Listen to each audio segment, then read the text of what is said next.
Herkese merhaba arkadaşlar. Bir önceki videomda sizlere CoinMarketCap'i nasıl kullanabiliriz? Çok fazla bilgimiz olmadan nasıl altcoin'leri, diğer coin'leri analiz yapabiliriz? Bundan bahsetmiştim. Yine bu tarzda bir içerik sunacağım bu videomda sizlere. Ama bu sefer coin'lerin etkinlik haberlerini, coin'ler için önemli haberleri nasıl kompakt bir şekilde yani toplu bir şekilde takip edebiliriz? Bunu göstermek istiyorum sizlere. Ama öncelikle bir tanıtımımı yapayım. OKX borsasıyla kanalıma özel 55 dolarlık bir kampanya var. Hala katılmadıysanız hemen sağ üst köşeye linkini bırakıyorum. Kesinlikle katılıp 55 dolar ödülünüzü kolay bir şekilde alabilirsiniz. Yine şartlar bu videomda mevcut. Yapmanız gereken şey açıklama kısmındaki linke tıkladıktan sonra şurada hemen kayıt ol butonu var. Buna tıklayıp kayıt olmak dostlar. Bu kadar kolay. Gerekli adımları tamamlarsanız zaten adımları videomda anlatıyorum ayrıntılı olarak. Çok kolay bir şekilde 55 dolarınızı alabilirsiniz. Kaçırmayın bence bu fırsatı. Çünkü nakit çekilebilir bakiye.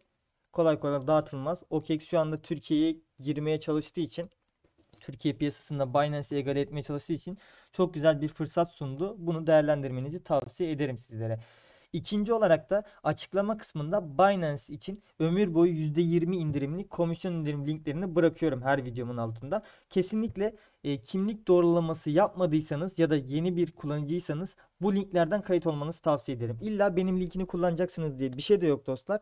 Önemli olan kısım, bakın ben %20 komisyon indirim diyorum size. Linke tıklayıp girdiğinizde şurada komisyon indirim oranınız %20 şeklinde belirtiliyor. Buradan teyit edebilirsiniz doğru söyleyip söylemediğimizi. Yani herhangi birinin linkine tıklayıp size diyecek ki %40, %30 ya da %15 indirim sağlıyorum bu kodla kayıt olursanız diyebilir size. Teyit etmeniz için linke tıkladığınızda burada zaten adamın referans kimliği çıkar. Buradan kontrol edin aynı referans kimliği diye ve altında da size ne kadar komisyon indirimi sunduğunu gösterir. Kesinlikle bunlara dikkat edin. Dolandırıcılara kanmayın diyorum ve bunu da kapatıyorum. Şimdi yapmamız gereken şey internette coin market kal. Ayrı şekilde yazın. Birleşik yazdığınızda çıkmıyor. Ayrı şekilde yazdığınızda ilk başta coin market kal. Tıklayalım. Açılsın hemen sitemiz. Şimdi size bir şey göstermek istiyorum tekrardan. Bunu unutmayın. Ben Opera tarayıcı kullanıyorum ve bunu kullanma sebebim de içinde bir tane çeviri uzantısı var. Bu çeviri uzantısıyla çok düzgün bir şekilde Türkçe'ye çeviri yapıyor İngilizce metinleri. Bakın bunu kullanmamız için yine Opera'yı kurduk diyelim. Şurada kısım var. Buraya tıklayın. Bak şurada eklentiler yazıyor. Buraya gelin ve eklenti indire tıklayın. Şimdi açılsın hemen. Gerçekten normal çeviriden çok daha iyi bir şekilde çeviriyor. Türkçe'ye bayağı yakın bir şekilde çeviriyor. Şurada eklenti ara kısmı var. Bir sayfamız kendine gelsin. Evet. Buraya çeviri yazıyorum sadece. Birkaç tane çeviri çıkacaktır. Ama şurada hem Çince hem de A harfi var. Bu olanı kurmanız gerekiyor. Google Translate'e tıklıyorum. Burada Opera'ya ekle tıklamam yeterli. Artık çeviriyi kullanabileceğim. Şimdi bunu kapatıyorum.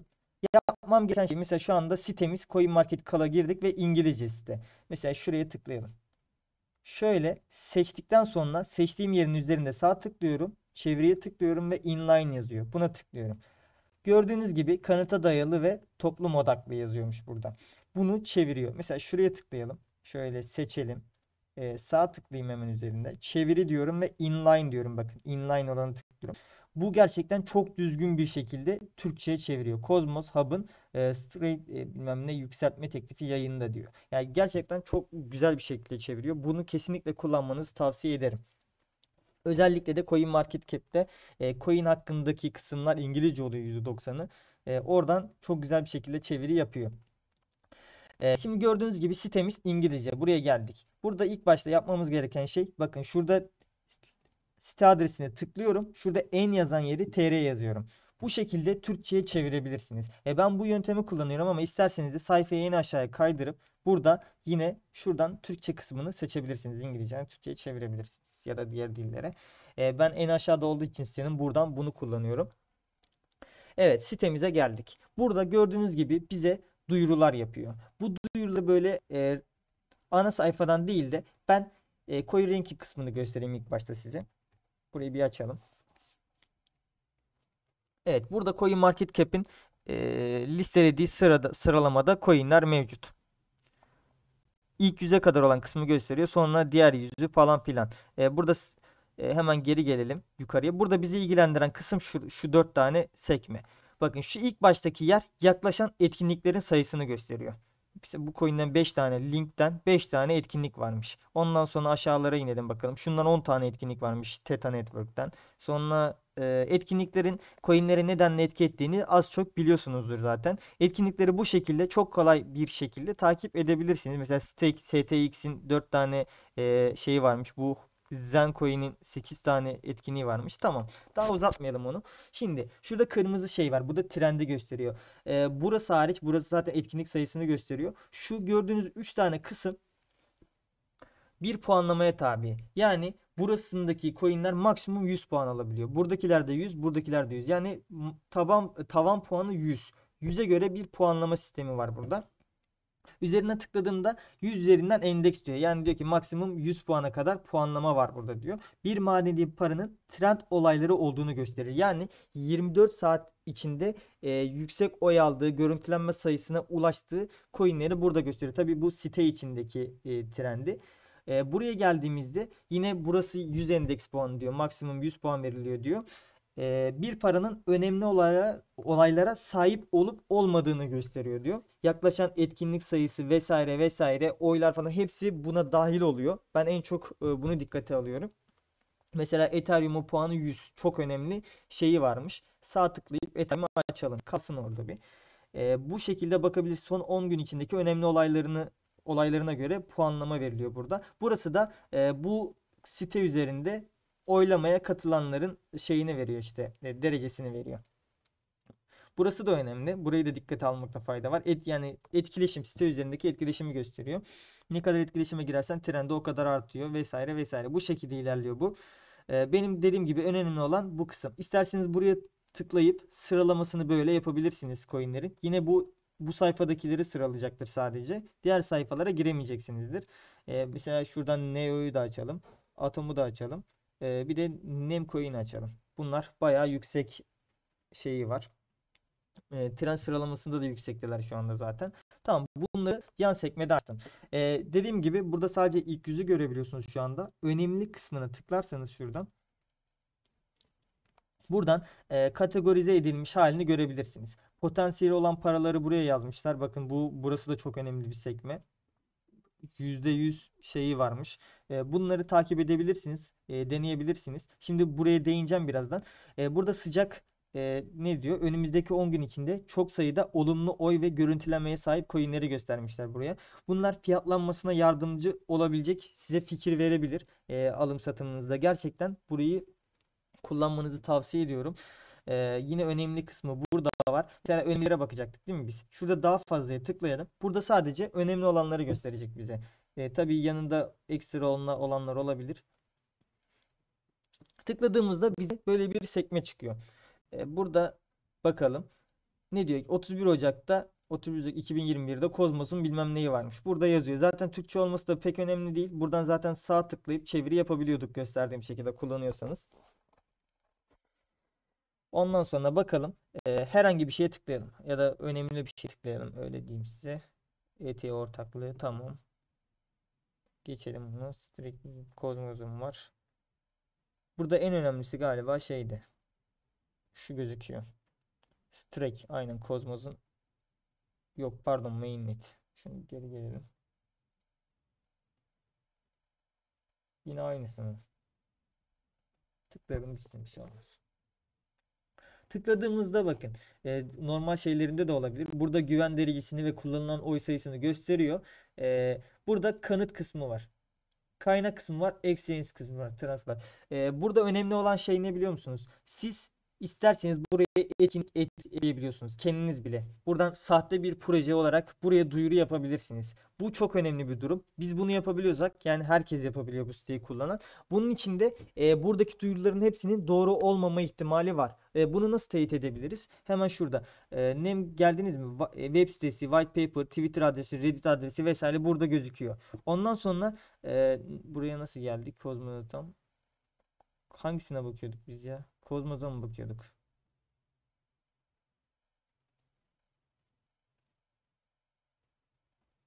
Aynen Kozmos'a bakıyorduk değil mi? Doğru, Kozmos'a bakıyorduk. Tamam. Ondan sonra bakalım ne yapacaktık? Biz şuradan bir geri gelelim. Benim kafam karıştı. Kusura bakmayın. He aynen buradaydık, doğru. Tamam, şimdi oldu. Buradan kanıt kısmı var. Kanıta tıkladığımızda bize şu anda burada ne gösteriyor bize? Altea, mainnet ağı bilmem ne varmış.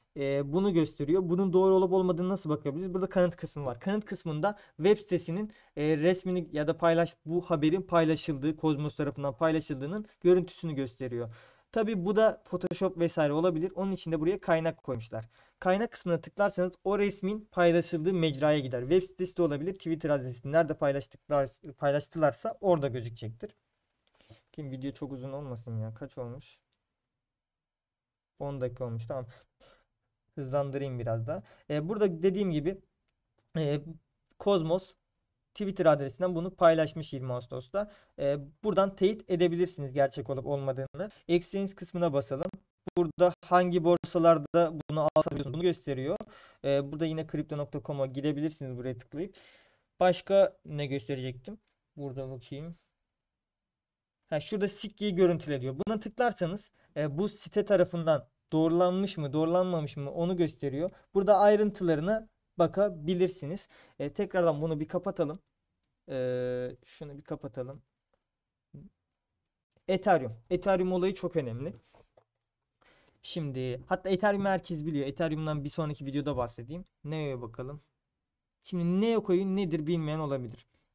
Burada çok önemli bir etkinliği var. Neo 3.0. Şimdi ilk başta yapmanız gereken yine kanıta bakıp kaynağına bakıp doğru mu gerçek mi olduğuna bakmak. Tamam mı? Buradan oylamanızı yapabilirsiniz. Oy sayısı da çok önemli. Bakın 3033 oy almış ve %84 doğru güvenilir denmiş. Yani bu güvenilir olduğuna kanıt olabilir. Yani burada 3 oy olmuş %100.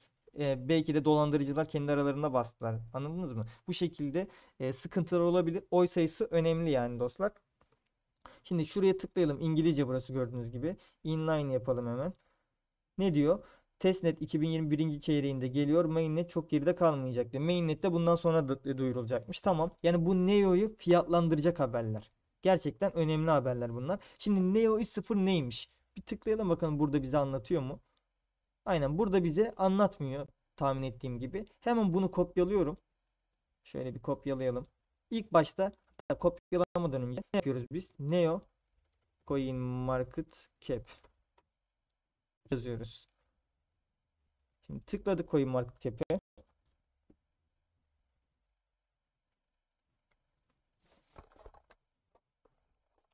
Neo Coin çıkmadı burada.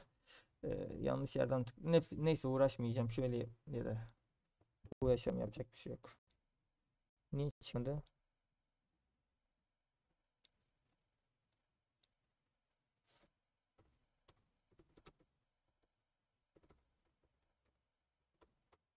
Şöyle doğru düzgün yazalım, çıkması lazım. Aynen şöyle çıktı.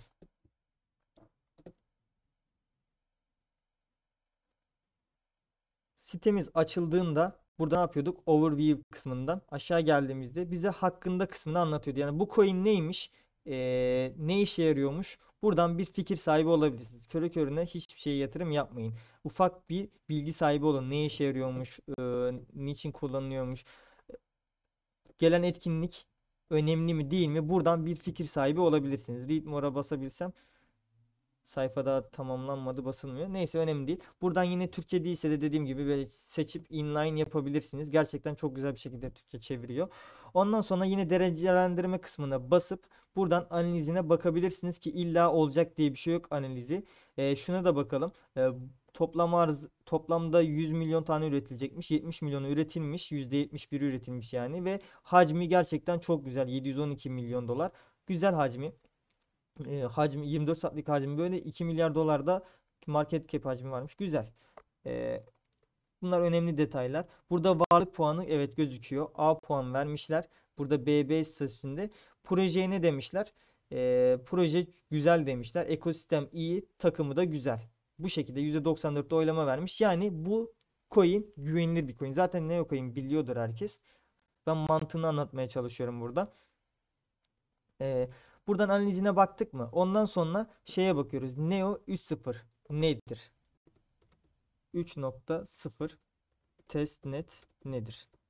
Bunu yazın internete. Çok fazla vaktinizi alacağını hiç sanmıyorum. Merakla beklenen mainnet geçişi falan filan. Ee, Direkt testnet'i yazmayalım. Neo 3.0 nedir diyelim.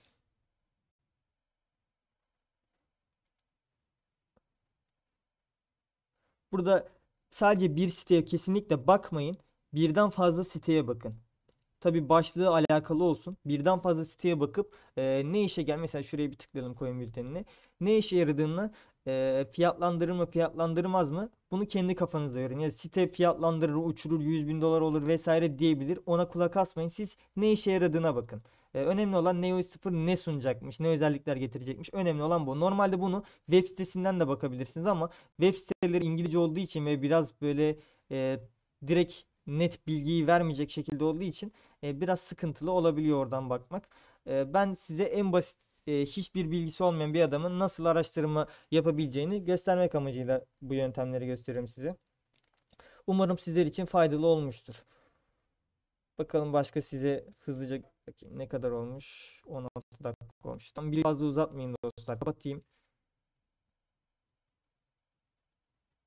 Bakayım burada başka önemli bir kısım var mı? Dediğim gibi yok. Buradan önemli kısmına tıklayıp analiz şunu gösterecektim size doğru. Potansiyeli olan paralar. Ya zaten aslında mantığını gösterdim size. Şuradan daha fazlaya bakalım. Yine gördüğünüz gibi etkinliklerle alakalı. Mesela bunda 8 tane etkinlik varmış. %100 sıcak gelişmeler yaşıyor şu anda. Kullanıcılar tarafından takip ediliyor yani.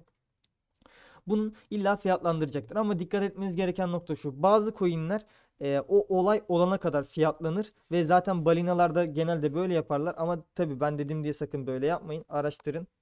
Geçmiş etkinliklerine bakabilirsiniz. İlgili coin'in. Mesela bir etkinlik duyurulacak bir hafta sonra. Bu son 1-2 gün kala bundan alım yapılır. Özellikle de oylamalar. Bu genellikle oylamalar için geçerli. Burada yine vote şeklinde oylar görebilirsiniz. Oylama yapmak için o coin'den elinizde bulunması gerekiyor. Bunu daha önceden oylamayı nasıl desem oylama olaylarını bilmiyorsanız kesinlikle araştırın. Bunları takip edebilirsiniz. Şöyle anlatayım sizlere. Oy kullanmak için o coin'den elinizde olması gerekiyor. Tabii ki oy kullanmak için de gidip o coin'den almak mantıklı değil. Bunun için de insanlar son gün kala, son bir gün, 2 gün kala bu coin'den alıyor ve insanlar talep ettiği için de bunun fiyatı yükseliyor. Oylamadan sonra da hemen bu coin'i satıp fiyat düşürebiliyorlar. Aynı airdroplar gibi. Bunlara dikkat etmenizde fayda var. Tabii her zaman böyle olacak diye bir şey yok dediğim gibi. Yatırım tavsiyesi de vermiyorum. Kesinlikle araştırıp bakmanız gerekiyor bunlara. Ben elimden geldiğince sizlere nasıl bir yol izleyebileceğinizi göstermeye çalıştım. Umarım faydalı olmuştur. Videoyu daha fazla uzatmayayım dostlar. Kendinize iyi bakın. Hoşça kalın.